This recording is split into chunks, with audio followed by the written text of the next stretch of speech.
para todos aquellos que por ahí no la pueden escuchar en vivo y quieren acceder después a través de la plataforma Magua. Y comenzamos. Cuando quieras, Carlos. Bueno, arrancamos entonces. Bueno, primeramente, buenos días a todos. Muchas gracias por participar, por estar acá en la reunión. Gracias, a los Grobo, que me invita siempre a dar esta charla. Para empezar, creo que es interesante recordar un poco cuáles son hoy las variables que son las que están influenciando el mercado, por lo menos las que para mí son las variables más importantes, que son las que hoy por hoy influencian el mercado, o sea, cuáles son esos drivers. Creo que nuevamente los fundamentos del mercado, es decir, toda la situación de oferta y de demanda, que es alcista, por eso lo pongo verde, o por lo menos son fundamentos de firmeza de los precios. Esos fundamentos básicamente están dados porque en todos los productos, tanto trigo, maíz como soja, la relación stock-consumo a nivel mundial es baja a niveles históricos. O sea, estamos con stock bajos y sobre todo cuando medimos esos stocks en los países exportadores, vamos a ver que esa relación todavía es menor. Es decir, que quienes tienen que brindar la oferta son los que menos stocks tienen en relación con su demanda. El principal actor, por la importancia que tiene en el mercado mundial y que tiene stock muy bajos de maíz y de soja, es Estados Unidos.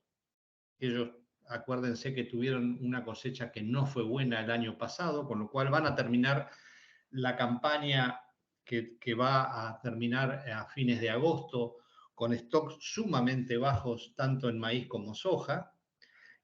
Y esa situación de Estados Unidos impacta mucho en los precios del mercado de Chicago, que es sobre el cual se fijan los precios internacionales.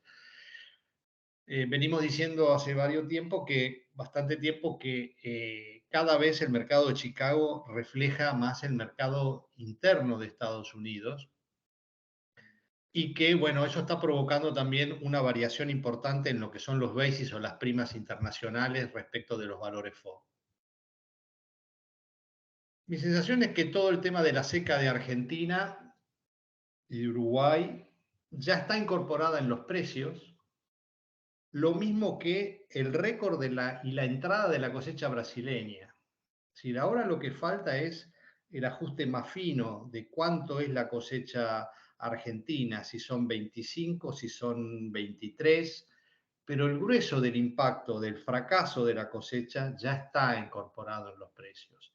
Lo mismo que la cosecha récord brasileña, es decir, ahora será si son 153, 155 millones de toneladas de soja, como están hablando algunas consultoras en Brasil, pero eso ya está metido en los precios. Entonces, todo lo que era clima, volatilidad del clima, todo el mundo viendo cuánto, si llovía o no llovía en la zona núcleo argentina, cómo estaba Brasil, cómo estaba Río Grande do Sul, que era el problema que tenía Brasil.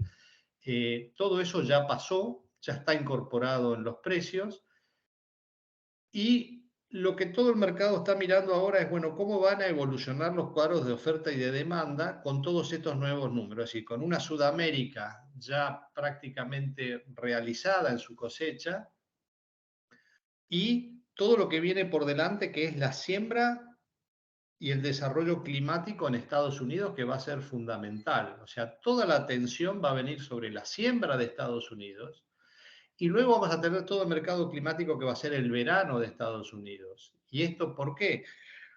Porque hace falta que Estados Unidos no puede tener el más mínimo fracaso o la más mínimo traspié en su cosecha gruesa. O sea, los números son muy tirantes a nivel mundial y pese a tener una cosecha récord brasileña, tenemos la contracara de la Argentina, ¿sí? Con lo cual el impacto de Argentina se va a sentir más en el mercado de harinas y de aceites. Y todo eso pone mucha presión a que no solamente vamos a tener que tener Estados Unidos con una buena campaña el año que viene, sino que después también necesitamos una campaña normal para Sudamérica del año que viene. El otro factor, que ahí lo pongo en rojo porque es una influencia bajista, es una variable que es, digamos, las perspectivas de un bajo crecimiento económico a nivel mundial. Muchos están pronosticando una recesión. Y uno me pregunta, bueno, pero una recesión económica, ¿en cuánto impacta? Impacta en cuanto a que es una menor demanda.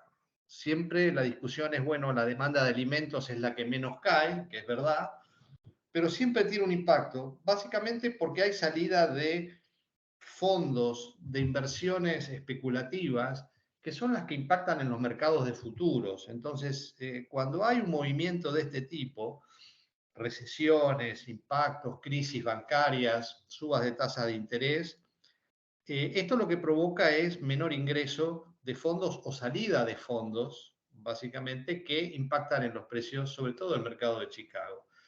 Entonces, yo creo que es el factor que hoy más, digamos, es el riesgo bajista o la presión a que los precios no puedan subir tanto. El tercer factor, que también es alcista, por eso también está en verde, vuelve a ser el clima, pero el clima del desarrollo hacia adelante. La prima climática sudamericana que tenían los precios, ella ya desapareció, ya está metida en los precios, ya sabemos cuánto, más o menos cuánto va a ser la oferta total sudamericana. Lo que viene ahora es cómo está Estados Unidos, cómo está la humedad de sus suelos para la siembra. Recuerden que Estados Unidos hace 2 años que tiene seca la parte oeste del cinturón sojero maicero, y ahí es una zona muy importante de producción, y en los últimos años los rindes fueron más bajos que los que se estimaban previamente, y sobre todo el año pasado. Hoy vamos a ver que esos suelos siguen estando, no están de manera perfecta, inclusive hay partes que están más secas que el año pasado inclusive. Estamos en el periodo de las lluvias de primavera, sobre todo para Europa, para la fina de Europa es donde se empiezan a definir los rindes. Estamos en la salida digamos, el derretimiento de la nieve de Estados Unidos, la salida de los trigos que están en bastante mal estado, y sobre todo es cómo van a venir las lluvias para las siembras en Estados Unidos, y posteriormente va a venir todo el tema de lo que se llama el mercado climático, que es el momento que se definen los rindes en Estados Unidos, que son los meses de julio y agosto. Y por último, también como factor negativo, yo le hablo de lo que son los problemas geopolíticos. Básicamente, ¿qué son los problemas geopolíticos? Bueno, la guerra de Rusia y Ucrania, que dice, bueno, uno ya la guerra ya hace un montón de tiempo que está, pero acá siempre está el riesgo a una escalada, a la utilización de algún arma química, arma nuclear de baja intensidad, la incorporación de algún país nuevo en el conflicto, como puede ser, no sé, la provisión de armamento de los países, el ataque hacia los rusos desde bases de países que sean de la OTAN. Todas estas cosas pueden provocar una escalada y pueden tener derivaciones que son difíciles de cuantificar. La otra cosa que sigue latente es el conflicto entre China y Taiwán, que siempre está ahí latente, donde siempre los chinos dicen que ellos van a invadir Taiwán, pero nunca dicen cuándo. Pero cada tanto salen estas noticias, salen bueno, ejercicios que hacen. Es decir, son cosas que están latentes, ahora los vamos a ver, pero son problemas que pueden surgir y que están ahí, y que el despertar de estos problemas pueden tener movimientos de precios muy importantes. Y por último, podemos decir todo el conflicto que hay en China respecto del COVID, la liberación que han hecho de todo lo que era las restricciones que había de movimiento y todo, pero bueno, ¿cuánto de esto afecta a la principal economía mundial? Es importante. Entonces, son problemas que están latentes. Significa que son posibles, pero bueno, poco probables, pero de producirse pueden producir movimientos que en general cualquiera de estos no van a ser amigables para lo que son los precios del mercado. Volviendo un poco al repasar estos fundamentos, acá vemos lo que son la relación stock-consumo a nivel mundial. Fíjense lo que es el maíz. Nos tendríamos que ir hacia el año 2012, 2013, 2011, 2012 para tener relaciones parecidas tan bajas. En el caso del trigo, tendríamos que ir al año 2007, 2008. En el caso de la soja, recién en el año 2011, 2012 tenemos relaciones de stock-consumo más bajas. Acá se le saca a China, porque claro, los stocks de China básicamente son stocks que no salen al mercado, son stocks internos, son stocks de reservas estratégicas, con lo cual cuando uno quiere ver la realidad de lo que es el mundo, lo que uno ve es todo lo que sean stocks que son pasibles de comercialización. Y si pudiéramos armar esto en lo que son los países exportadores, las relaciones nos darían aún más bajas. El ingreso de la cosecha brasileña, es decir, la presión de cosecha que se esperaba y que podía producir una baja de precios, en realidad no fue tan así. Esto fue compensado en gran parte por las pérdidas que hubo de Argentina y Uruguay, o sea que no tuvimos ni una suba importante por el fracaso, digamos, por la baja cosecha y por la baja en las estimaciones que fueron haciendo las bolsas acá en Argentina de la producción de maíz y de soja, ni tampoco por la presión del ingreso brasileño, sobre todo de soja. Con lo cual, acá hace falta que Estados Unidos tenga una buena producción, que haya una recomposición de stocks y la caída fuerte de precios es un escenario poco probable, a menos que Estados Unidos tenga una excelente campaña. ¿Por qué? Porque ahora vamos a ver después que en condiciones normales hay una recomposición de stock, sobre todo de maíz, pero no tanto en el caso de la soja.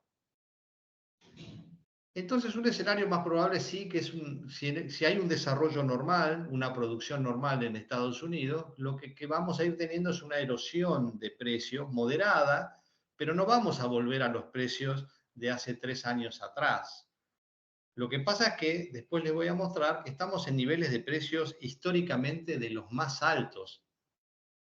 Entonces, también hay que tener la perspectiva de dónde estamos y que un ajuste de precios que pueda venir hacia adelante no implica malos precios, aunque hoy nos parezca que es una baja importante. Entonces, hablar de sojas de $350, maíces de $250, trigos de $250, $270, son valores que históricamente son muy altos. Pero claro, venimos de valores mucho más altos. El otro punto es que Brasil, con la gran cosecha de soja que va a tener, y si hay una buena safrinha en el maíz, lo que va a pasar es que Brasil, en el caso de la soja, va a estar compitiendo todo el año con Estados Unidos. Entonces, es como que el mercado está viendo que va a tener ahí un backup o va a tener un freno a la estampida de precios, porque en la medida que el farmer americano no venda ante una baja de precios, o los precios suban mucho, vas a tener siempre Brasil, que muchas veces por tipo de cambio o por algún factor, ¿sí? Va a tener el productor brasilero y va a estar compitiendo todo el año con Estados Unidos. Este es un factor que ya ha pasado, los años donde Brasil tiene buena cosecha, es un factor que limita la suba de precios durante el año. Entonces, todo el foco sobre todo a partir de mayo en adelante, va a estar puesto sobre el clima. La primera etapa es la siembra, que lo que todo el mundo está viendo es cómo están los suelos y cómo viene el derretimiento de las nieves y cómo viene las lluvias ahora digamos, de primavera. Pero en general, históricamente no hay graves problemas de siembra o variaciones muy importantes de números que puedan hacer disparar los precios durante la siembra. lo más importante va a acontecer durante el desarrollo climático, y creo que en el verano de Estados Unidos va a haber mucha volatilidad, ¿sí? Y va a haber siempre picos de precios, movimientos fuertes o rebotes fuertes de precio, porque el mercado está muy sensible, porque está con stock muy bajos. Ahora, internamente, ¿qué es lo que más nos está afectando? Y es el dólar soja, que en teoría lo estarían anunciando hoy al mediodía. Hay una confusión sobre el tema de, bueno, ¿qué es el dólar agro? Parecería que el dólar, o sea, ¿cuál es lo que la gente o sea, ¿cuál es la duda que hay del dólar agro? Y que el dólar soja se traslade después o sea, al maíz o al trigo, yo no lo veo poco probable. Yo creo que lo que están hablando es sí un dólar soja y después un dólar para las economías regionales, que es lo que se está hablando, el vino, puede caer el maíz pisingallo, es decir, ese tipo de productos son los que, o alguna especialidad son las que pueden, o sea, todo lo que no afecte los precios del mercado interno. Yo no creo que maíz y trigo, que van a afectar los precios de los alimentos rápidamente, como los pollos, la carne, etcétera, le pongan un dólar diferencial. Sí a la soja. Y bueno, y es a qué precio va a vender el productor, si el productor se va a sentir conforme. Y bueno, ahí es un ejercicio que ahora vamos a ver. Los dos dólar soja que hubo, uno en septiembre y el otro en noviembre del año pasado, en el primer dólar soja, se vendieron y se fijaron 13.400.000 toneladas de soja. Y en el segundo, que fue durante el mes de noviembre hasta diciembre, 6.150.000 toneladas. ¿Cómo fue el tipo de cambio, los precios que se barajaron? Bueno, durante el primer dólar soja, que fue en septiembre, se llegó a pagar 70.000 pesos la tonelada de soja. Había un tipo de cambio oficial de 140. El dólar soja fue de 200, es decir, que fue una mejora del 43%. Y en el dólar soja 2 se llegó a pagar hasta 100.000 pesos la tonelada de soja. El valor del dólar oficial era 66 pesos por dólar y el dólar soja fijado fue de 2.30, o sea que también fue un 38. O sea que podríamos estar hablando de que podría haber, si tomáramos lo que pasó en los dos últimos programas, un aumento del 40% sobre un dólar hoy de 210 nos daría un dólar de 2.94, básicamente. Si yo tomo la relación, es decir, lo que se pagó en pesos, la soja durante los dos programas, y lo divido por el dólar MEP, y comparo ese valor en dólares con el valor de Chicago de la soja, previo al programa, que es la sombra verde, es decir, el área verde, previo al programa de soja, en dólar MEP, la soja en el mercado interno era un 38% del valor del valor de la soja en Chicago. Con el dólar soja 1 mejoramos a un 44,5. Es decir, que si yo transformaba esos 70.000 pesos, lo transformaba a dólar MEP en dólares, me daba estaba recibiendo un 44% del precio de la soja de Chicago. Y en el dólar soja 2, eso se elevó al 53,5%. Entonces yo con todos estos inputs, bueno, armo un cuadro donde digo, bueno, ¿dónde puede estar el dólar soja que nos van a informar hoy? Se llegó a pagar por fijaciones en los últimos días, se llegó a pagar 100.000, bajó un poco ayer, pero pongamos tipo de cambio de 2.10 con 100.000 pesos la tonelada de soja, me da 476 dólares. Un valor que claramente está influenciado, estos 100.000 pesos, por el dólar soja de los últimos días.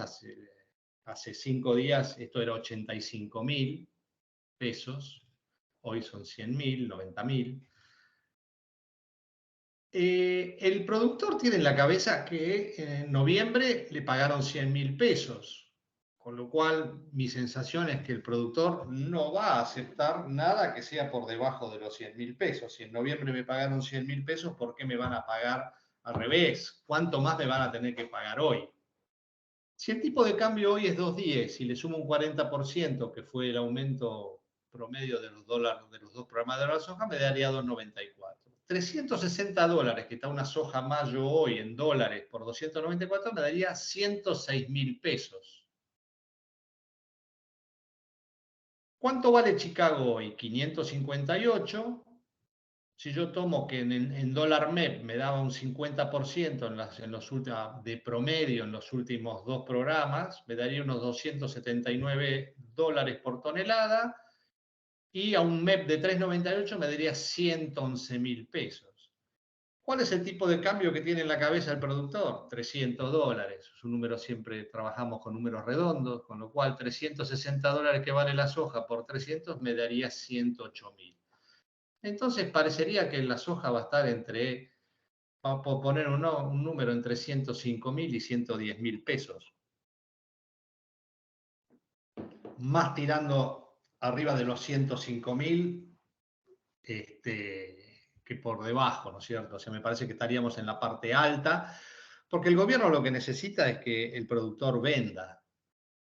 Y la sensación, por lo que estuve hablando en general, los productores grandes, las empresas grandes, van a vender fuerte en este dólar soja.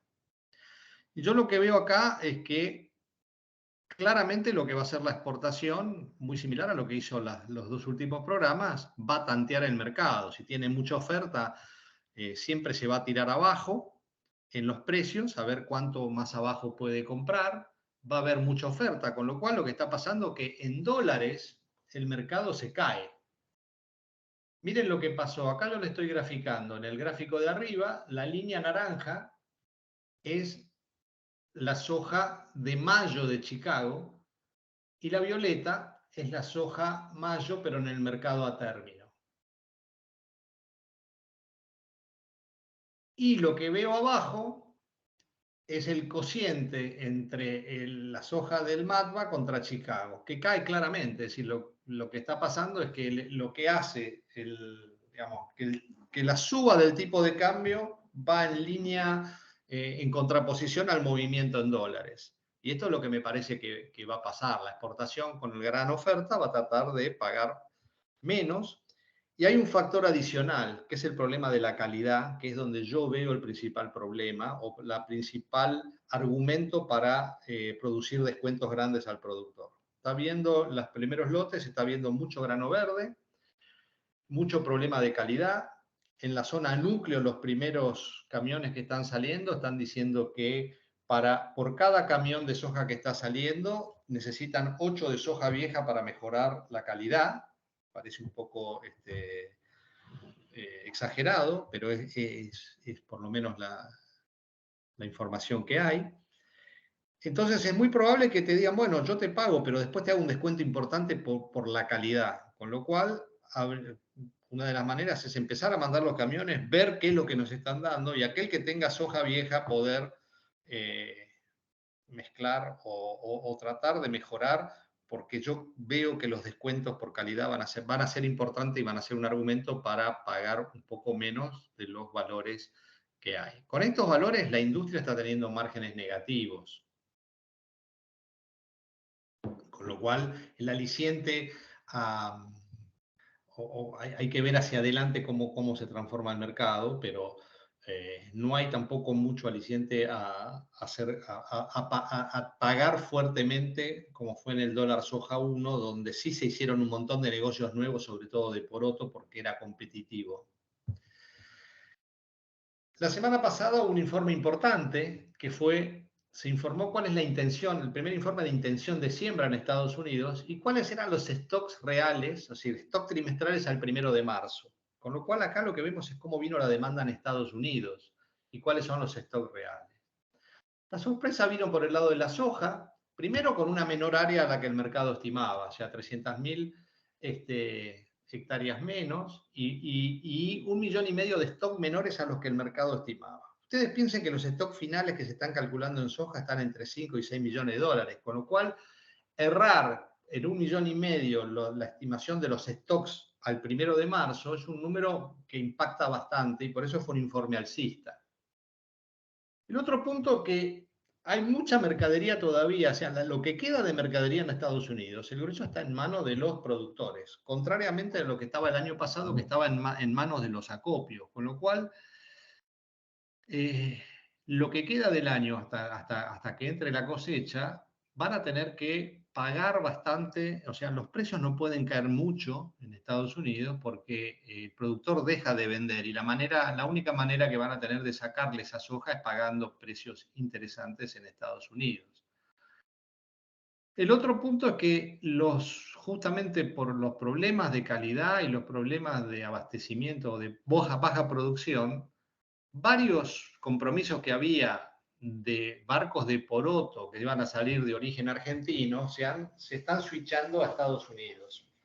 La semana pasada hubo 5 barcos, hablan de 5 barcos adicionales más. Esto claramente es mayor demanda sobre Estados Unidos y la demanda de exportación venía muy bien en Estados Unidos, con lo cual esto lo que hace es, bueno, todo lo que se pase de Argentina a Estados Unidos en realidad deberían ser menores stock finales para Estados Unidos. Otro punto es lo que está pasando con el real. El real se ha apreciado muchísimo en los últimos tiempos. Ahora después lo voy a mostrar. Y esto hace que el brasileño ve el precio siempre en reales, no lo ve en dólares. Con lo cual, una apreciación del real hace que la suba que pueda haber del precio de soja en dólares no la vea y entonces tampoco tenga mucho aliciente a vender. El informe por el lado del maíz no fue tan alcista.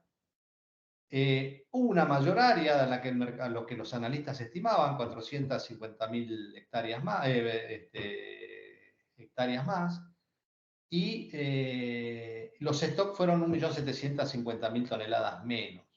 Pero bueno, los stocks finales que se estaban proyectando son arriba de 30 millones de toneladas, es decir, que el impacto es mucho menor a los stocks finales a los stocks que dio de soja o la diferencia que hubo en soja. Con lo cual, la presión era mucho menos alcista en maíz que lo que hubo en soja. El otro dato curioso es que están proyectando un crecimiento de área muy importante para la zona oeste del cinturón, sobre todo Dakota del Norte, Minnesota. Son zonas donde hoy por hoy hay mucha nieve y se viene demorando. Y bueno, la pregunta es si van a poder sembrar en tiempo y forma en todas esas zonas. Y por el lado del trigo, el informe fue fue bajista, nadie esperaba una mayor área en el trigo de invierno, fueron 410.000 toneladas, y el trigo fue el único producto que con el informe fue para abajo y sigue bajando. Para ver un poco el impacto relativo, estos son los stocks, un gráfico de los stocks históricos al 1 de marzo, o sea, cuál es lo que dio Luzda, la diferencia entre lo que da Luzda y lo que se estima. Con lo cual, ese 1.550.000 toneladas menos respecto a lo que el mercado estimaba, fíjense, es la segunda diferencia más grande de la historia, es decir, que fue un impacto importante. O sea, ¿esto qué me significa? Que hay mayor demanda a la que todo el mundo estimaba en lo que es soja.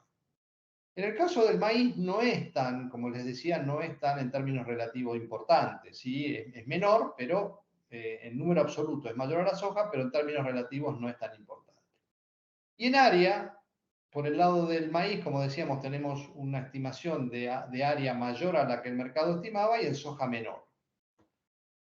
Respecto del real y del productor brasileño, ¿qué incentivo tiene a vender?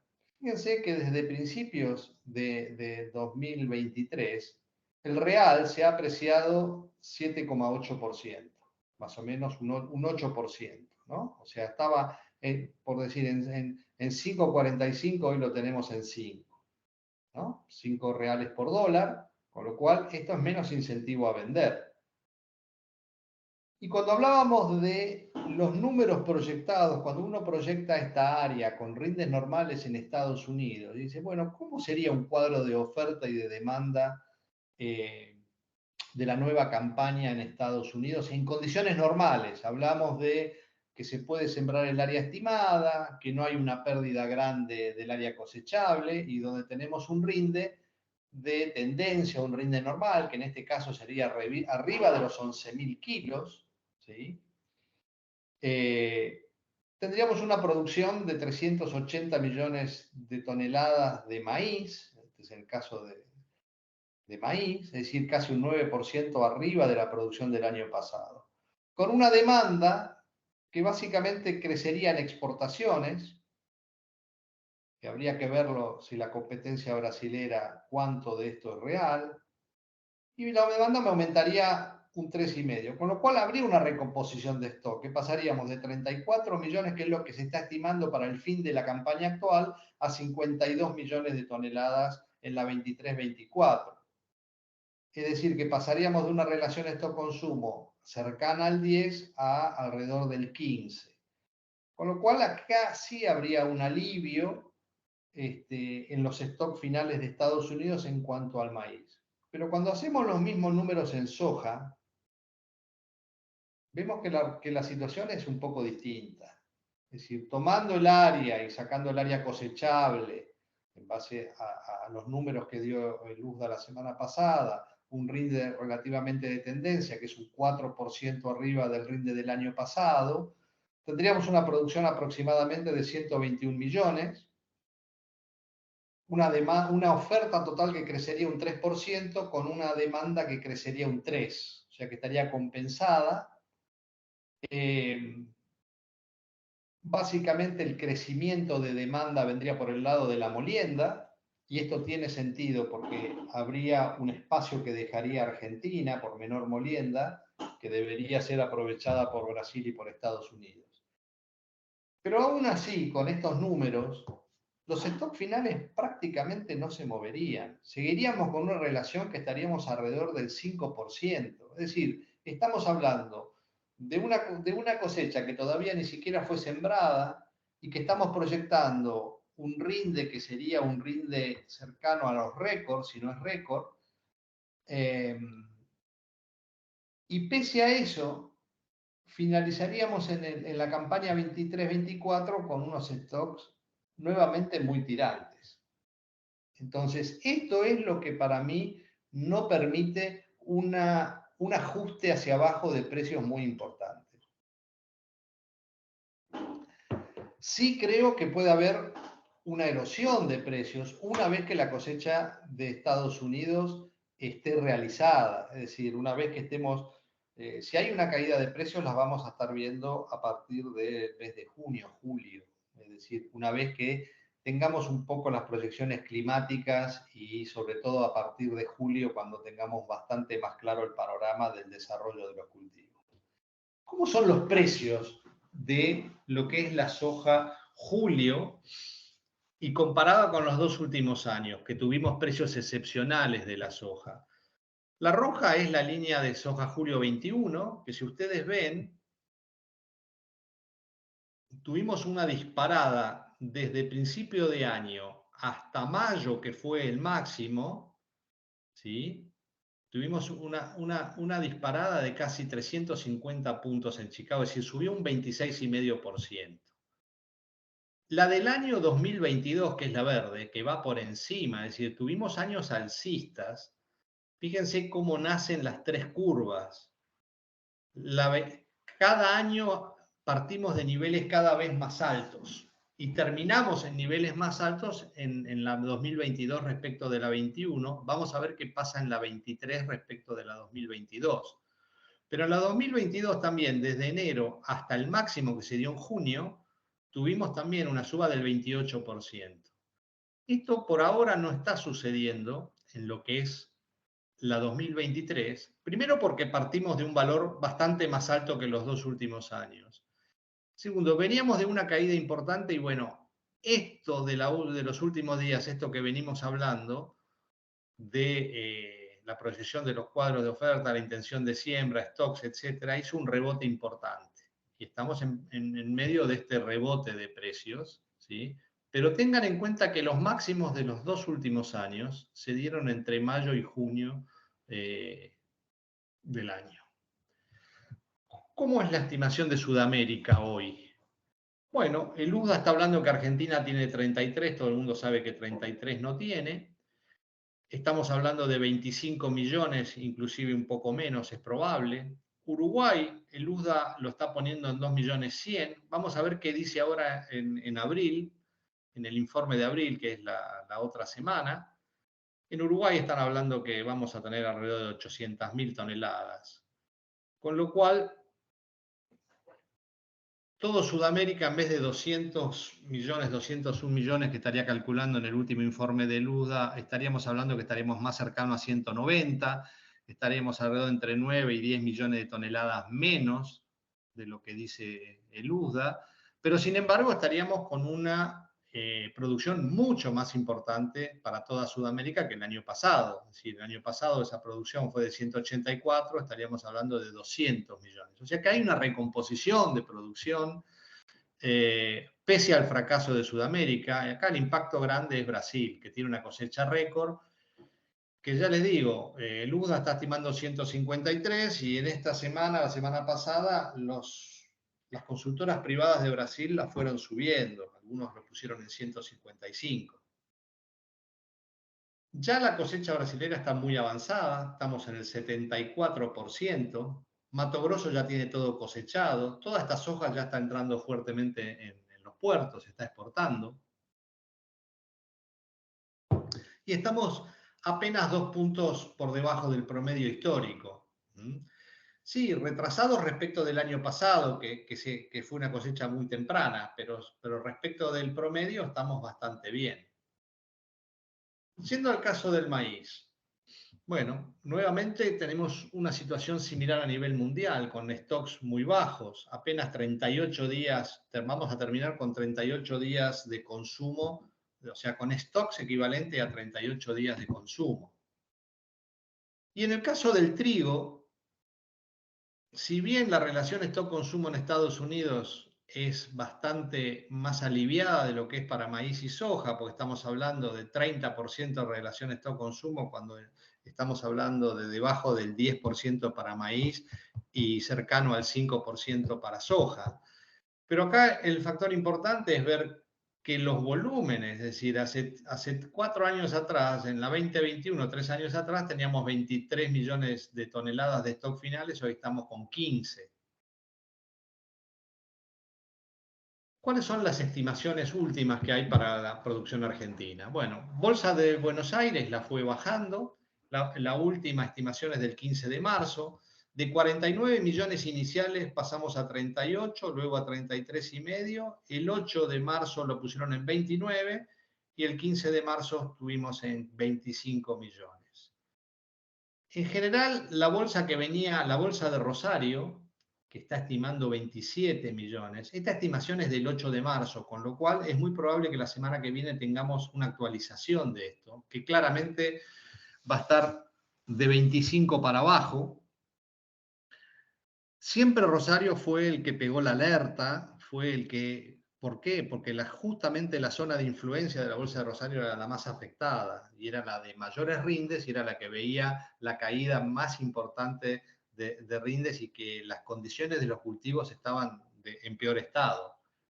Muchos están hablando, ya hay un adelanto, que hay 2 millones menos seguro, porque es la zona de ellos, la zona núcleo hay 2 millones menos, con lo cual 25 estamos de pique y hay muchos que están hablando de que podríamos ir hacia 23. Bueno, vamos a ver qué dice la Bolsa de Rosario la semana que viene.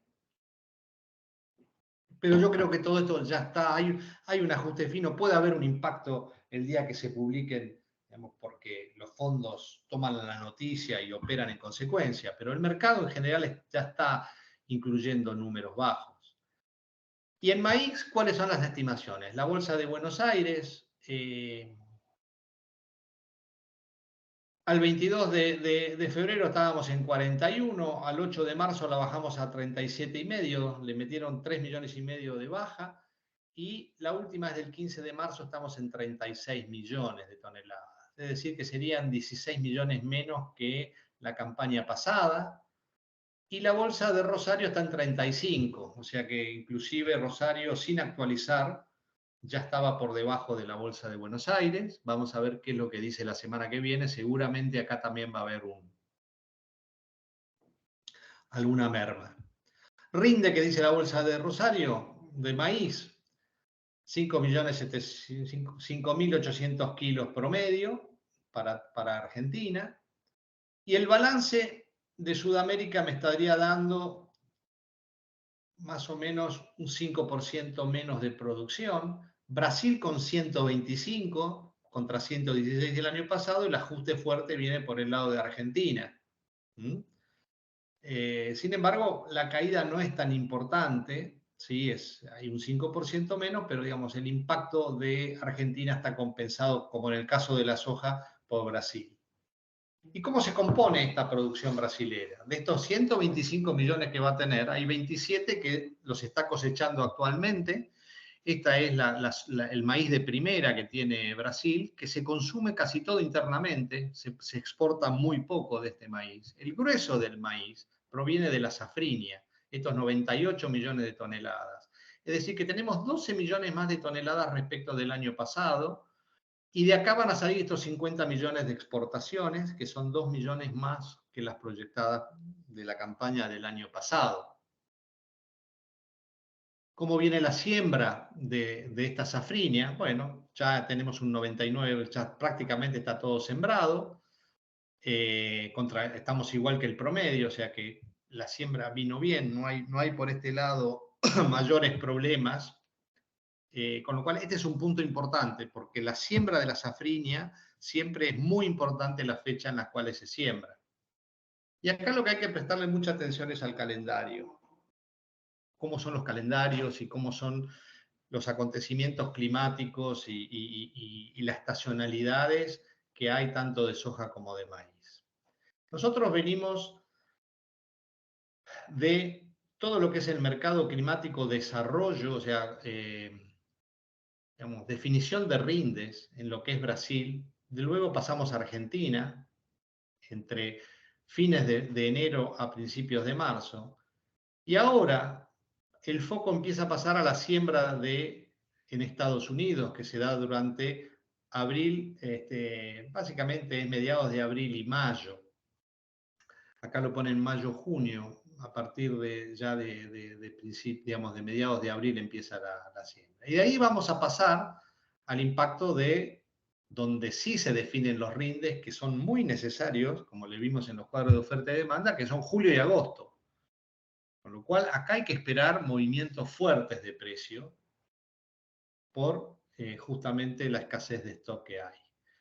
Y el calendario de maíz es mucho más apretado o mucho más interesante. ¿Por qué? Porque venimos de la definición de rindes en Argentina, febrero-marzo, pasamos a qué va a pasar con la siembra del maíz, sobre todo abril y mayo en Estados Unidos, pero también en este periodo se está definiendo, en abril y mayo, se van a definir los rindes de la safrinia brasilera. Con lo cual, el clima que haya en Brasil va a ser sumamente importante, porque este es el maíz que están esperando. Al no haber maíz temprano argentino, esto se va a juntar justamente con el maíz tardío de Argentina. Pero los brasileños van a tratar de cosechar todo lo que puedan lo más temprano posible para tener mejores precios. Y una vez que terminemos con el factor climático de la definición de rindes en Brasil, vamos a pasar al mercado climático de Estados Unidos, que va a ser el mes de julio. O sea que el calendario de maíz lo que me dice que vamos a tener, por lo menos desde el punto de vista climático, volatilidad y pendiente del clima tanto en el hemisferio norte como en el hemisferio sur. Y después, ¿cómo estamos en Estados Unidos para la siembra? Entonces, acá hay un tema que es importante, que es los 2 últimos años en Estados Unidos, en la parte oeste del cinturón, que son los estados, sobre todo de las Dakotas, sobre todo este estado de acá que es Iowa, es un estado muy importante porque tiene una producción muy importante tanto de maíz como soja. Los 2 últimos años empezaron el periodo de siembra con suelos muy secos y tuvieron una seca durante el periodo de desarrollo, y el grueso de los rindes estuvieron por debajo de los promedios o de lo esperado en toda esa zona. Cuando yo miro cómo estamos, esto fue el año pasado, el de la derecha es al 29 de marzo del año pasado, y lo comparo como cómo estamos hoy, esa comparación la podemos ver acá. Fíjense que Iowa, que es este estado importante que le estoy diciendo, la parte oeste, al estar amarilla, lo que me está diciendo es que está peor. Esto se compara fin de marzo del 2022 con fin de marzo de este año. Estos dos estados tienen la parte oeste peor que el año pasado. La este está mejor porque está en verde, pero las dos Dakotas también están peor, salvo la parte oeste que tiene, pero la parte este, sobre todo Dakota del Norte, es la que tiene y que tiene un área importante de siembra, está peor. Y ni que hablar de este es el estado de Nebraska, también está peor que el año pasado, y Texas bastante peor. Esto, cuando vamos a ver en la zona productiva, ¿qué porcentaje de la cosecha o de la producción americana me implica? Bueno, toda la zona oeste del cinturón me implica un 51% de la producción. Iowa solo sería el 17% del maíz, con lo cual, si yo le sumo Nebraska, que estaba seco, vuelvo y veo los mapas como están, esto sería casi un 30% de la producción. Es decir, que acá la gente va a estar mirando esto con mucha atención. Y el otro factor es que estos estados de acá, la Dakota y Minnesota, están con una cobertura de nieve muy importante y están esperando la suba de las temperaturas y están pensando si el exceso de agua, producto del derretimiento de la nieve, no les va a retrasar las siembras. Y justamente como les mostré al inicio, en el informe de la semana pasada, son los estados donde más crece el área. Entonces, hay algunas dudas de si realmente el crecimiento del área va a ser tal, y sobre todo en soja, donde hay una caída de área.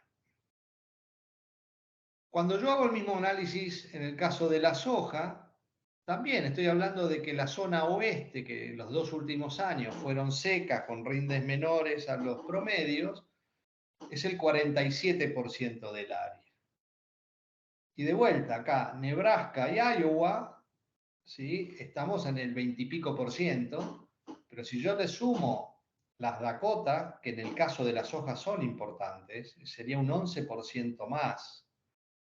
Entonces, los 2 últimos años lo que pasó, que estos estados que son Illinois, Indiana, Ohio, tuvieron rindes superiores a los promedios, tuvieron muy buenos rindes, compensaron en parte las pérdidas que hubo en el oeste, y la cosecha no fueron cosechas por debajo de lo que se estimaba inicialmente. Acuérdense que el año pasado no fue una cosecha buena, pero tampoco fue un desastre como en algún momento pudieron pensar cuando el clima venía seco. Y en el caso del trigo, los estados más secos son justamente los que están en el trigo. Kansas con el 27, Oklahoma, vuelvo para atrás. Miren lo que son los estados productores de trigo, están en rojo. Entonces, esto es lo que están esperando, que las condiciones mejoren del trigo en Estados Unidos. Las condiciones del trigo no son de todo buenas, no son muy buenas. Entonces, todo el foco hoy está, ¿qué va a pasar con el trigo? ¿Qué va a pasar? O sea, la salida, la primavera, las lluvias de primavera en Estados Unidos son importantes. Y la otra es, bueno, ¿qué va a pasar con los suelos, sobre todo en la parte oeste, para la siembra de la gruesa? Entonces, todo esto es lo que ustedes van a escuchar en el próximo mes. ¿Cuántos son los avances? Todo el mercado va a estar pendiente de la información semanal de avance de siembra, de derretimiento de la nieve, de lluvias.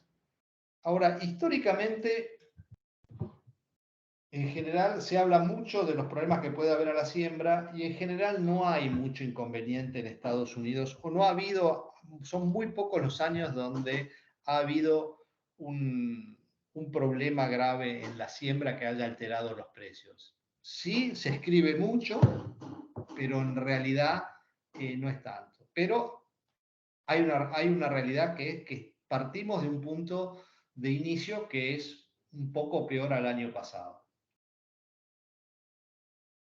¿Cómo son hoy, cómo está el mercado interno nuestro respecto de la comercialización, tanto de maíz como de soja? Bueno, básicamente tenemos un retraso muy importante de las ventas. La gente con el problema de la seca aquí en Argentina no sabe exactamente cuánto es lo que va a tener, en qué condiciones. Es decir, se hace difícil, sobre todo en soja, poder tener una estimación bastante certera. Entonces la gente tiene miedo de vender, tiene miedo de comprometer mercadería por arriba de lo que pueda llegar a cosechar. Y en un mercado que estaba firme. Entonces, los números básicamente tenemos 35 millones de producción estimada, más unos stock iniciales de 6 millones, 6,2 millones del año pasado, tendríamos una oferta total de 41 millones. ¿Cuánto es las compras que hay, tanto de la exportación como de digamos, del consumo interno? 8 millones y medio, un 21% del total, contra un promedio histórico de los últimos 5 años de 31%. O sea que estamos 10 puntos porcentuales por debajo del promedio histórico y 14 puntos por debajo del año pasado. Ahora, la gran diferencia está en que el grueso de esta mercadería, o la mitad de la mercadería, está con precios, o sea, sin precio, está vendida pero sin precio. Es decir, que de estos 8 millones, el 51% está con precio a fijar. Solamente el 49% tiene precio. O sea que hay 4,2 millones de mercadería que tiene precio firme contra un 73% del promedio de los últimos 5 años. Lo cual acá sí está claramente el miedo que tiene el productor a ponerle precio a una mercadería o una expectativa de tener de precios firmes. ¿Cuánto es lo que queda si yo le saco al consumo interno, es decir, los 6,4 millones que puede haber entre semilla, consumo interno, etcétera? Me quedarían 26,4 millones de toneladas contra 30,2 del año pasado y quedarían casi 31 millones de toneladas para ponerle precio. O sea que hay mercadería para fijar de manera importante. Ahora bien, ¿cómo está la exportación? Bueno, este claramente es un mercado que está intervenido. O sea, la intervención se dio por el lado de la cantidad. Lo que hizo el gobierno fue prorrogar las declaraciones de venta, de exportación hacia adelante, con lo cual la exportación no tiene el compromiso de exportar lo que tiene declarado. ¿Qué implica? Que los compromisos que tiene los puede cumplir desde otros orígenes. Entonces lo que hizo el gobierno fue sacar la demanda a la exportación, que era la que traccionaba la suba de precios. Claramente hoy, con la faltante de maíz temprano que hay, deberíamos tener unos precios muy superiores a los actuales. Entonces, primero que la intervención del gobierno venía por ese volumen de equilibrio que lo estimó en 20 millones de toneladas. En general, yo creo que se podrían exportar más de 24, pero bueno, el volumen de equilibrio son 20. La exportación tiene declaradas 10,8 y no declaró más, pero de hace un montón de meses. ¿Y cuánto tiene comprada? 8,3, pero de estos 10,8 no va a exportar el total. ¿Por qué? Porque tiene la facilidad de poder originarlo desde otro lado. Con lo cual, la exportación está fuera del mercado. Y encima, cuando yo analizo el maíz viejo, la exportación estaba muy comprada, tenía comprada de la campaña pasada casi 41 millones y exportaciones por 34. Esto no implica que tiene tanta mercadería comprada vieja, porque gran parte de esto lo volcó al mercado interno. Pero por ahí algún stock le queda Con lo cual tenemos a la exportación fuera de la competencia de la exportación.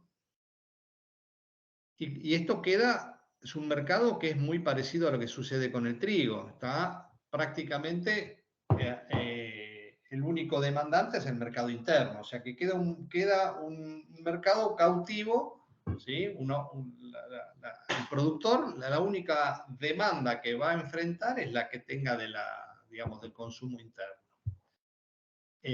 Por lo tanto, no tenemos esa explosión de precios o la suba de precios que esperábamos para el maíz temprano.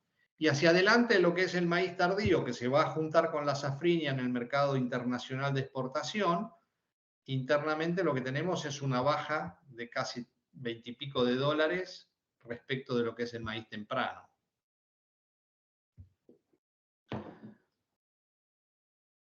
En lo que es soja, cuando vemos apenas hay 4,8 millones de toneladas vendidas de la soja que estamos por cosechar, que es un 18% de la producción estimada, de esta producción ya, digamos, pobre que estamos con los descuentos que ya hemos visto. Y la oferta total serían 32 millones, 27, entre 25 y 27 de la producción que estamos estimando, más unos stocks iniciales de 5 millones. Eso nos daría 32, por ahí nos daría alrededor de entre 30 y 31, con lo cual hay 4,8 millones vendidas. Ahora, solamente a precio hay 1,2 millones de toneladas. ¿Sí? O sea que el 76% de lo que hay vendido todavía tiene precio a fijar, que son estos 3,6. O sea que es bajísimo el porcentaje primero, de ventas, de compromiso físico, estamos 10 puntos por debajo del promedio de los últimos 5 años.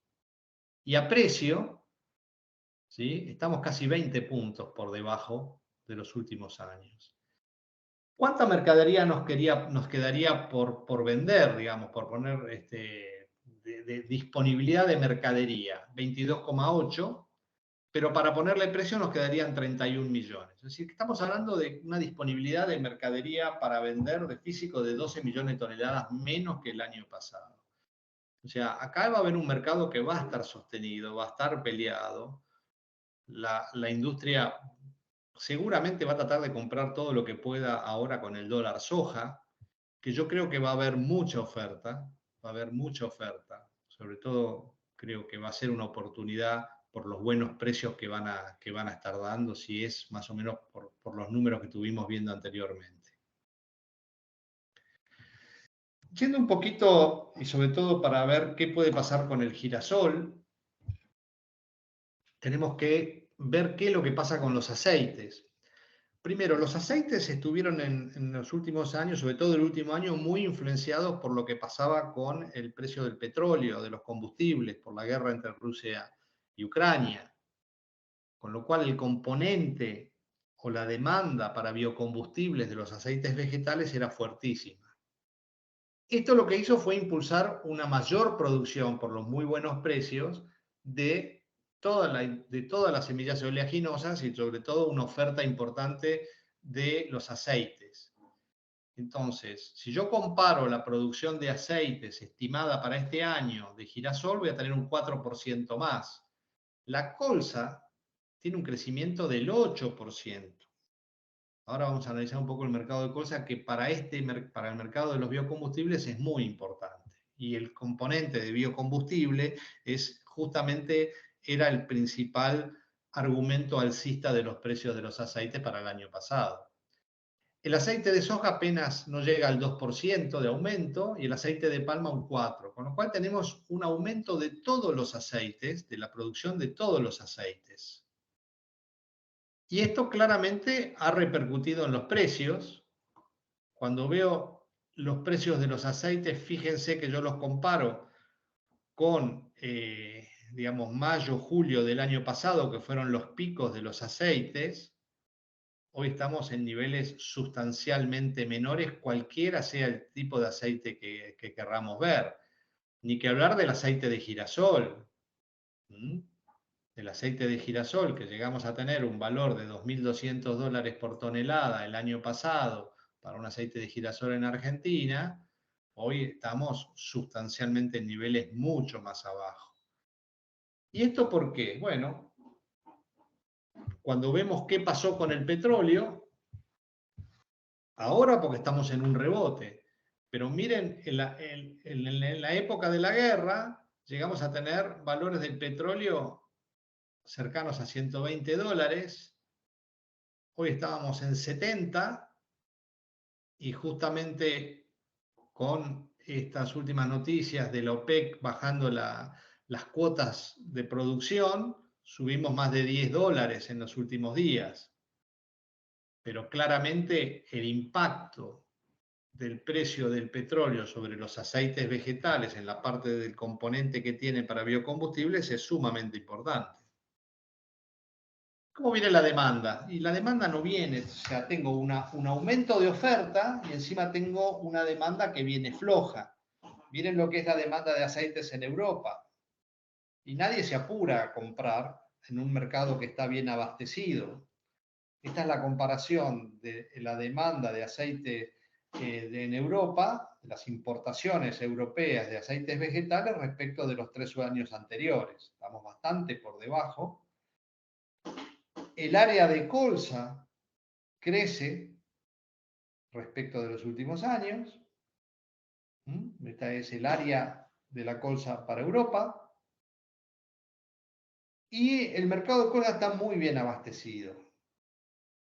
Estas son las exportaciones de los 3 principales exportadores de colza en los primeros meses y las proyecciones que hay hacia adelante. O sea, estamos bien abastecidos. La colza es el producto que más ha crecido, el aceite de colza, y es el que mayores exportaciones está viendo. ¿Y qué es lo que pasó? ¿Por qué hubo, si uno ve los gráficos, sobre todo del aceite de soja, uno lo que va a ver que desde diciembre hay una caída muy fuerte. La aceleración de la caída de los precios de los aceites se dio sobre todo en el caso del aceite de soja a partir de diciembre.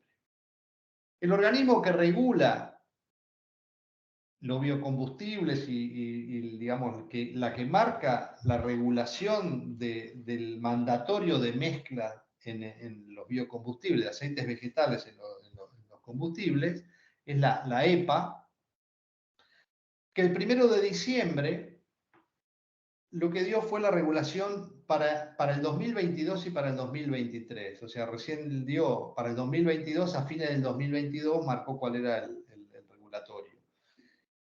Y la mezcla fue por debajo, o sea, la demanda la marcó por debajo de lo que el mercado esperaba. Eso produjo una baja muy importante de los precios de los aceites, cayó la demanda y sobre todo lo que hubo es que había muchas refinerías que estaban frenadas, estaban paradas. ¿Por qué? Muchas por mantenimiento, pero muchas porque están con ampliaciones. Sobre todo por el crecimiento que tiene el diésel renovable, que están todas ampliando, es decir, Estados Unidos no le alcanza todo el aceite que produce, aunque no exportara 1 tonelada de aceite, no le alcanza y debería importar solamente para cubrir sus necesidades de mezclas internas de biocombustibles. Entonces lo que está viendo en Estados Unidos es que los precios de los aceites tienen un precio muchísimo más alto y eso lo que hace es que la harina sea un subproducto y esa va a ser la fuerte competencia que vamos a enfrentar acá en Argentina en los próximos años. Es decir, una oferta muy barata de harina por parte de Estados Unidos. Entonces, esas fábricas que estaban o en ampliación o en mantenimiento tuvieron una demanda mucha menor y por suerte esas refinerías ya están empezando nuevamente a producir, sobre todo las que estaban en mantenimiento y hay algunas ampliaciones que se están terminando. Entonces, esos aceites, si ustedes miran, van a ver que los aceites están pegando un rebote, sobre todo para aquellos que tienen un poco de girasol, no porque tenga un componente importante en lo que es biocombustible, pero sí va de la mano de la suba de todos los demás aceites. Y tuvimos también que la crisis bancaria lo que hizo fue también una salida de fondos especulativos y eso también se trasladó a la caída del petróleo, que por suerte tuvimos la noticia de una disminución de las cuotas de producción de la OPEC que hicieron rebotar el petróleo, pero que venían muy influenciado por la crisis bancaria en Europa y en Estados Unidos. Cuando vemos los precios, fíjense, este es el precio de la colza en el mercado de futuros del Matif. La caída ha sido tremendamente fuerte. Y estamos en este rebote que les comentaba, o sea que es muy probable que sigamos viendo un rebote de precios de los aceites porque veníamos de valores muy bajos. Este es el aceite de palma. Y los márgenes de la industria acá en Argentina, los precios actuales son negativos, con lo cual tampoco hay mucha presión por parte de la fábrica hasta ahora de pagar por los malos márgenes. Se supone que con el dólar soja veremos si claramente acá es donde veo la presión de las fábricas tratando de hacer descuentos importantes por calidad.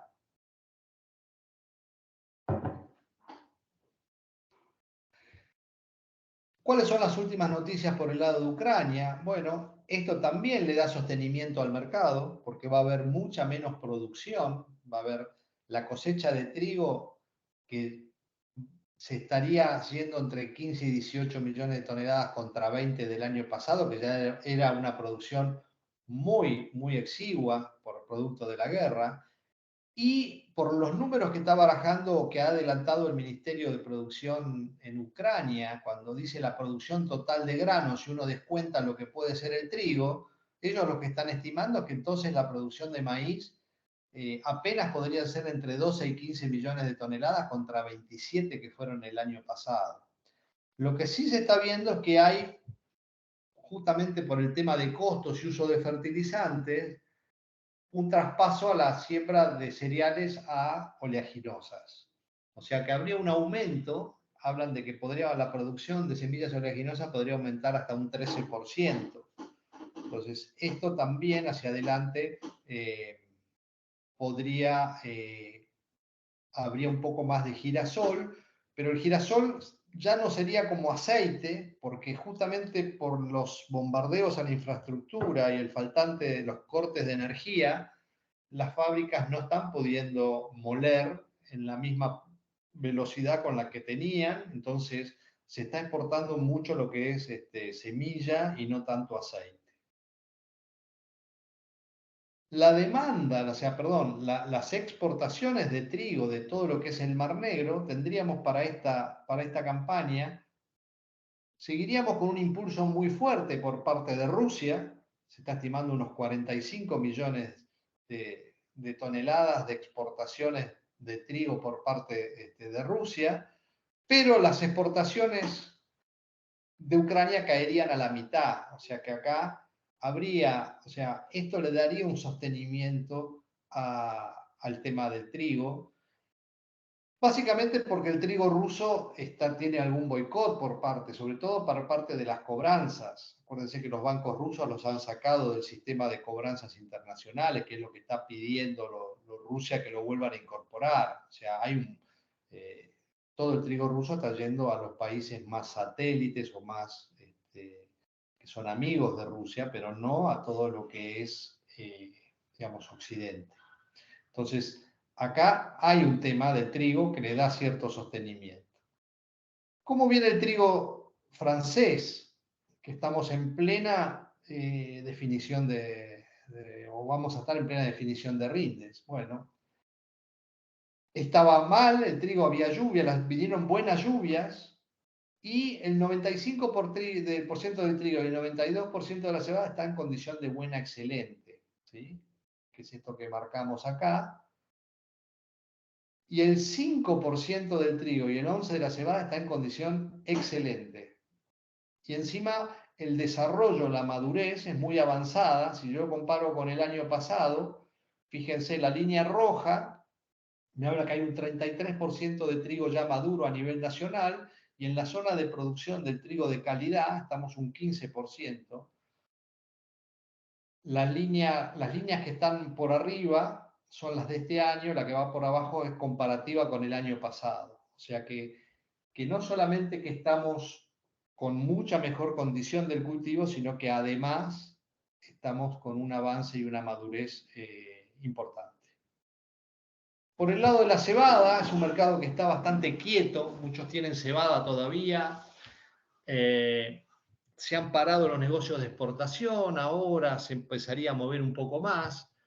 Básicamente tuvimos un área de que creció un 10%, un rinde que cayó un 28%, o sea que tendríamos una oferta un 20% inferior, pero tenemos una demanda mucho más tranquila. La demanda está mucho más tranquila, las exportaciones serían unos 3 millones de toneladas, 1 millón de un millón de cerveceras, 2 millones de forrajeras, estaríamos 21% por debajo del año pasado. El mercado se tranquilizó, no hay mucha demanda por ahora de cebada, se están esperando nuevos negocios, algo se está moviendo, esperemos, todo el mundo está esperando un poco que la suba para poder vender algo de la cebada que le ha quedado. Los precios son sustancialmente menores, estos son los precios FOB, claramente respecto de los picos que tuvimos el año pasado, estamos en niveles muy, muy por debajo. Miren, lo que les pongo acá es una actualización de estos precios que estaban hacia mediados de marzo, respecto de ahora siguieron cayendo, ¿sí? En el caso del trigo están un poco por arriba, en el caso de la cebada un poco por debajo. O sea, la cebada está bastante más pesada y es lo que estamos todos esperando, que haya nuevos negocios para poder terminar de vender la cebada. Por último, ¿cómo están los fondos? Bueno, claramente estamos ante una salida de fondos en el caso de la soja. Las últimas semanas, acuérdense que siempre veníamos hablando que estábamos en posiciones récord. Tanto la línea verde como la línea violeta son las posiciones de los 2 últimos años, posiciones récord compradas. Y fíjense que la salida de los fondos en general se dieron a partir de mayo en los últimos años. Hoy se está adelantando. Estamos con una salida que se dio a partir de principios de marzo. Llegamos a tener casi 200.000 contratos comprados. Hoy estamos en 100.000. O sea que estamos en una tendencia de salida de fondos en el caso de la soja. En el caso del maíz es mucho más notable esa salida. Hubo una liquidación desde mediados de febrero hasta mediados de marzo. Esta liquidación se terminó, los fondos se están volviendo a comprar, básicamente por, primero, lo que es como que técnicamente hizo un piso en el mercado de Chicago, el productor dejó de vender, hay una serie de factores como que el mercado está pegando la vuelta y donde los fondos de estar en posiciones muy fuertemente compradas hoy están vendidos. Pero el último informe que vimos de stocks y de área, y con las subas que ha tenido la soja, esto está haciendo que los fondos estén en plena recompra. Y en el caso del trigo, que venía muy vendido, también estamos en una posición, digamos, en la última semana hubo ventas. Vamos a ver qué es lo que dice este viernes. No sé si creo que el reporte va a pasar al día lunes por Semana Santa, pero digamos, en el caso del trigo siempre es posición vendida. ¿Por qué? Porque están comprados en los demás productos, tanto en maíz como soja, y el trigo es el hedge que tienen contra las compras de los otros productos que tienen un escenario de fundamentos más alcista. Y por último, si bien estamos en precios y hemos tenido un ajuste de precios importante, no perdamos de vista los valores históricos. O sea, creo que siempre es útil tener una referencia, que uno se enamora de los precios, quiere volver a verlos, espera a que esos valores vuelvan después de tener un ajuste, y uno muchas veces pierde la relación histórica de esos precios. Acá tenemos el gráfico de lo que es la soja del mercado a término desde el año 2010 de manera continua. Es decir, que no es solamente la soja cosecha, sino que es la soja, el precio de la soja en el mercado a término durante todo el año. Está bien, nosotros vimos sojas de $400. Hoy estamos con una soja de 365 para lo que es un mercado a término para mayo de este año. Bueno, estamos en estos niveles de precio, acá arriba. ¿Sí? Solamente el 20% de las veces la soja estuvo por arriba de 341. El promedio de toda esta serie me da 297, o sea, por debajo de los $300. Y hacia abajo, sí, los $245 era el límite inferior. Pero guarda que estamos casi $25 arriba de lo que es, o sea, estamos en el 10% superior de precio, claro, lejos de estos 400, pero bueno, esto también está impactado claramente por lo que es el dólar soja. ¿Por qué? Porque nos van a dar un tipo de cambio de 40% arriba del tipo de cambio eh, oficial. Entonces vamos a recibir en pesos un valor que claramente hace que en dólares el precio traccione hacia abajo por mayor oferta. ¿Cómo estamos en el caso del maíz? Bueno, el maíz también, nosotros vimos, esperábamos tener valores arriba de los $250, hoy estamos en $250, pero solamente el 20% de las veces, desde el 2010 en adelante, hemos tenido un maíz arriba de 184. Hoy tenemos un maíz abril de 250, un maíz julio de 230. Son valores realmente buenos. No nos gusta porque los vimos más arriba. Ahora, tenemos valores que son muy interesantes. Y en el caso del trigo, que muchos, la última reunión habíamos hablado, de decir, es una buena, cuando el trigo estaba en $300, decíamos, mira, el trigo es muy posible, o sea, son excelentes valores.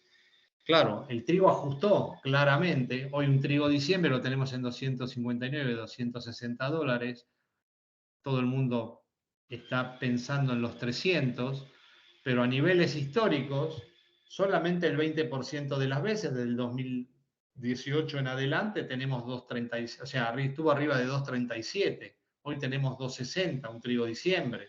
El promedio me da 2.17, es decir, seguimos estando en valores muy interesantes de trigo, ¿no? O sea, está bien, no es un valor que me llame hoy a salir corriendo a venderlo. Yo creo que el trigo va a haber que esperar, va a haber que esperar un poco el desarrollo, va a haber volatilidad, va a haber noticias por el lado o sea, ustedes simplemente piensen que el corredor de exportación del Mar Negro es bastante débil, es decir, está atado con alambre. Cualquier cosa que suprima las exportaciones o cualquier escalada de gobierno, de conflicto que haya, esa va a ser una oferta que también va a desaparecer. Así que bueno, con esto terminamos y dejamos abierto a las preguntas. Si querés, María, no sé si va a haber preguntas. Gracias, Carlos. Vamos a ver si hay preguntas. Yo ya estoy lista para retransmitírtelas. A ver, ahí están levantando la manito. Germán nos hizo una más no, es de ahora la pregunta. ¿Cuál es su visión sobre los acuerdos que firmaron Brasil y China y otros para intercambiar en monedas locales sin dólar y su impacto en la demanda global del dólar? ¿Ves al dólar perdiendo su rol como moneda de referencia? ¿Afecta esto a la política de tasas de la Fed? Es una pregunta muy, muy técnica. Lo que sí está claro es que todas las proyecciones hacia adelante es que Estados Unidos va a dejar de ser, es decir, China está haciendo acuerdos con todo el mundo para que deje de ser el dólar la moneda, digamos, de transacciones internacionales, del comercio internacional. Lo está haciendo por regiones, o sea, que el dólar va a dejar de ser la moneda y que va el yuan va a ser la moneda que va a crecer, eso está o sea, las proyecciones todas te están hablando de que eso va a suceder. Yo creo que más importante que eso, o sea, hoy por hoy el productor sigue viendo, o sea, el productor brasileño sigue viendo su precio en reales y hoy por hoy los precios siguen estando fijados por los mercados de Chicago. Yo creo que tanto los mercados de Chicago como el dólar van a dejar, cada vez van a empezar a ser menos referenciales respecto del comercio o de los precios internacionales en nuestros productos, ¿sí? Eso me parece que es una tendencia clara y que va de la mano de justamente la disputa que hay por ser número uno como economía mundial entre Estados Unidos y China. Ahora, creo que más importante que eso son los acuerdos que se van haciendo respecto de comerciales. Por ejemplo, la habilitación de China a comprar maíz de Brasil me parece también muy importante, porque claramente los chinos empezaron a comprar maíz brasileño, ¿sí? Todas esas medidas que habían que eran, digamos, sanitarias, lo han mejorado mucho. O sea, han hecho que ahora Brasil empiece a... Y creo que esos acuerdos van a ir con todos los países, ¿sí? Van a ir de la mano de todos los países. O sea, China está avanzando tremendamente. O sea que creo que sí, que va a haber claramente un avance de otras monedas, sobre todo del yuan, en el comercio internacional. Bien, Carlos, tenemos otra. Vendiendo dólar soja, ¿puedo comprar dólar MEP?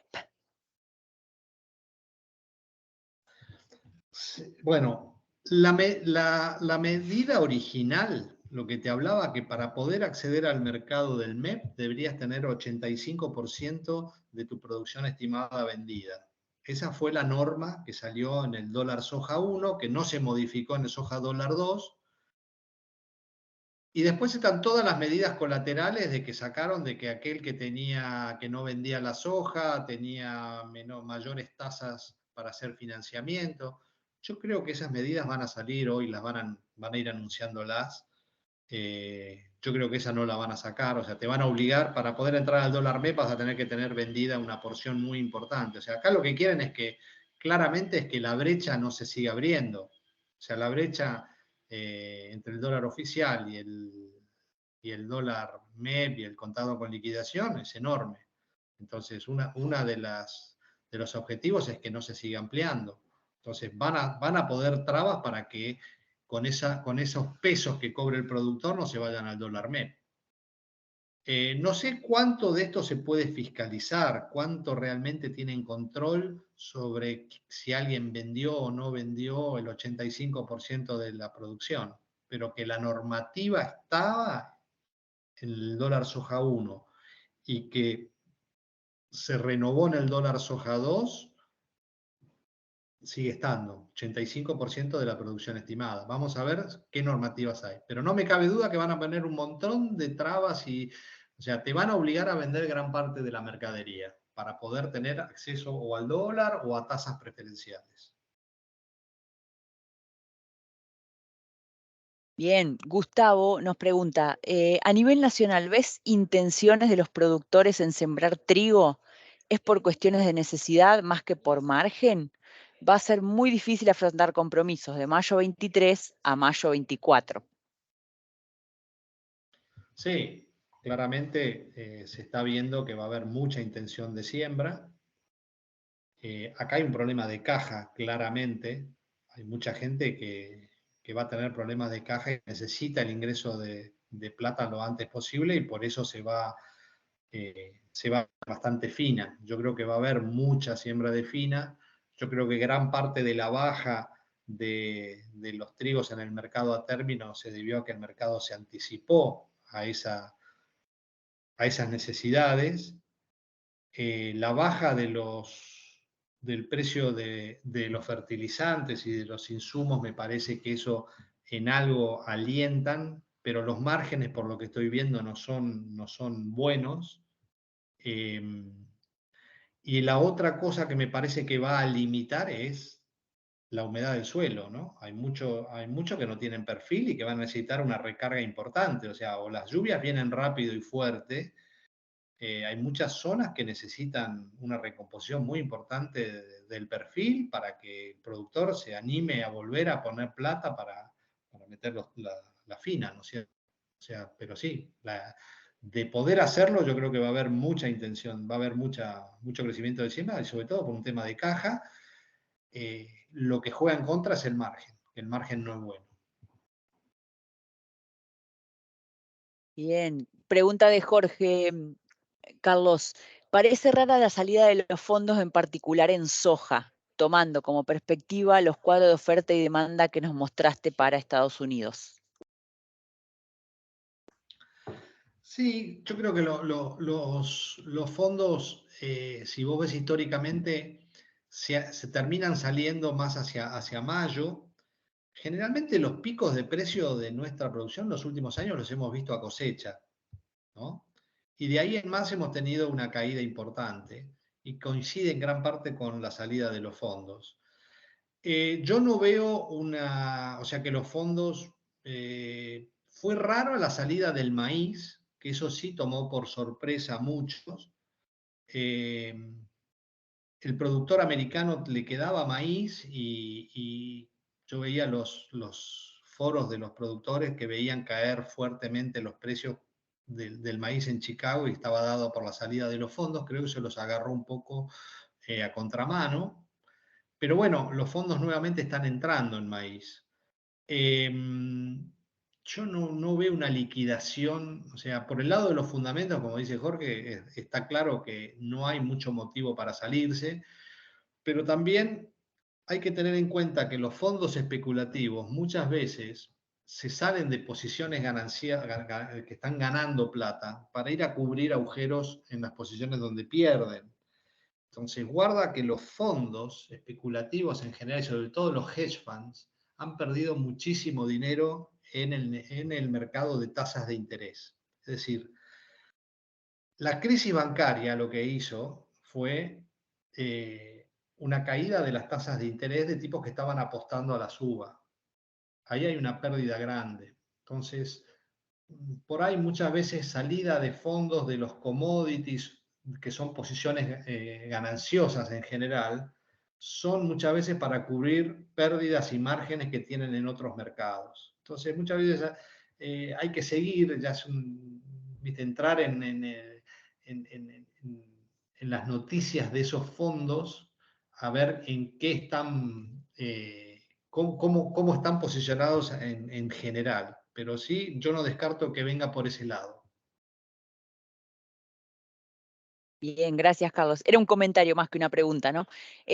Ahora sí, una pregunta de Ignacio. ¿Qué estrategias harías con girasol sin vender? Mira, mucha estrategia no hay porque no hay herramientas como puede haber para soja, para maíz, liquidez, donde te dan opciones, donde tenés futuro, o donde tenés un mercado donde poder hacer una cobertura. Lamentablemente, el girasol o el mercado de girasol que teníamos en el término, que era un mercado donde podías tener una cobertura, murió hace muchos años. Con lo cual, primero no hay instrumentos para hacer estrategias. La única estrategia que te puedo decir es, bueno, el que no vendió girasol, esperar, sentarse arriba y esperar qué es lo que van a hacer el grueso de los que tienen girasol, a un rebote que en general se está esperando que venga para agosto o septiembre, si no es antes, y terminar de vender el girasol, porque a estos precios, digamos, no interesa vender con la caída que tuvo. O sea, tuvo una caída muy fuerte, los aceites están rebotando, hay una perspectiva de mejora. Entonces, la única estrategia que te quedaría es esperar, ponerte un precio objetivo y en el momento que llegue, tener paciencia para venderlo. Muy bien, Carlos. Estamos en hora. Esa era la última pregunta que teníamos en el chat. Así que, si les parece, vamos cerrando nuestra jornada de hoy. Te agradezco muchísimo, Carlos. No, bueno, muchas gracias a ustedes, muchas gracias a todos los que participaron y bueno, quedamos para la próxima convocatoria. Así que muchas gracias a todos. Así será. Estén atentos, lo vamos a publicar a través de Magua. Como siempre, les van a estar llegando las alertas. Y bueno, que tengan buena semana y muy felices Pascuas para todos.